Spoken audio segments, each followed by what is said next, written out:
I've seen this becoming quite the question nowadays.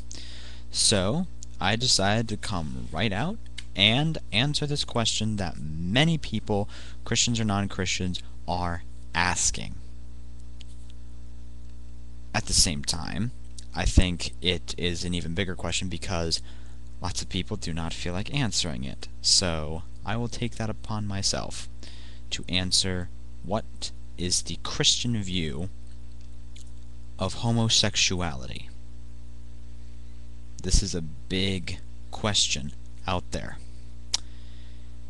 For anyone who wants a direct answer to anything on Christian beliefs, there is a text that basically sums up the rules, regulations, and concepts of the Christian faith from Vatican II.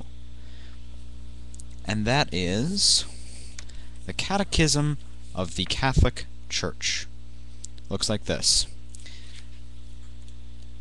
Many of you have probably never even heard of this book before. If you have, maybe you don't have it.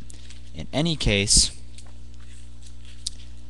this book describes the Christian view on homosexuality to the point.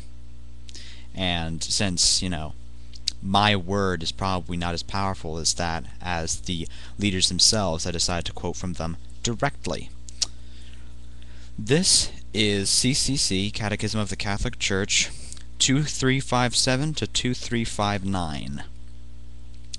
Homosexuality refers to relations between men and between women who experience an exclusive or predominant sexual attraction toward persons of the same sex. It has taken a great variety of forms through the centuries and in different cultures. Its psychological genesis remains largely unexplained, basing itself on sacred scripture, which presents homosexual acts as acts of great depravity. Tradition has always declared that homosexual acts are intrinsically disordered. They are contrary to the natural law, that is, contrary to the law of God's creation. They close the sexual act to the gift of life. They do not proceed from a genuine affective and sexual complementarity. Under no circumstances can they be approved.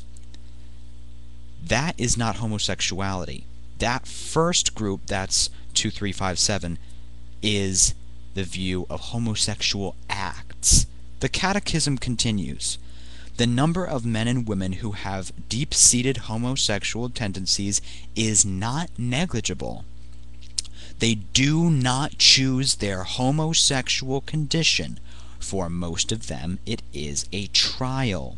They must be accepted with respect, compassion, and sensitivity. Every sign of unjust discrimination in their regard should be avoided.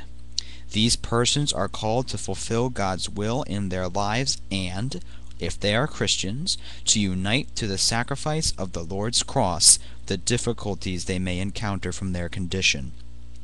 Homosexual persons are called to chastity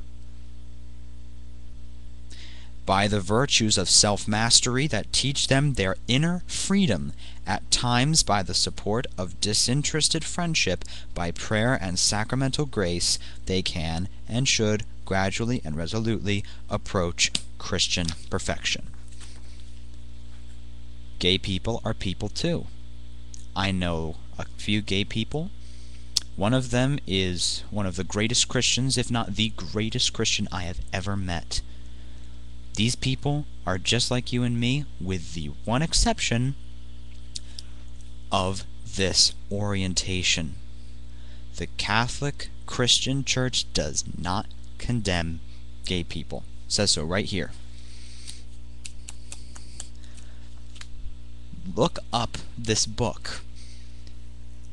Most of my information and intellect can be in there. You'll find it in there. It is the rule book of the Christian faith. If it's in there, then that is what we believe. Plain and simple. So, go gay people. God bless.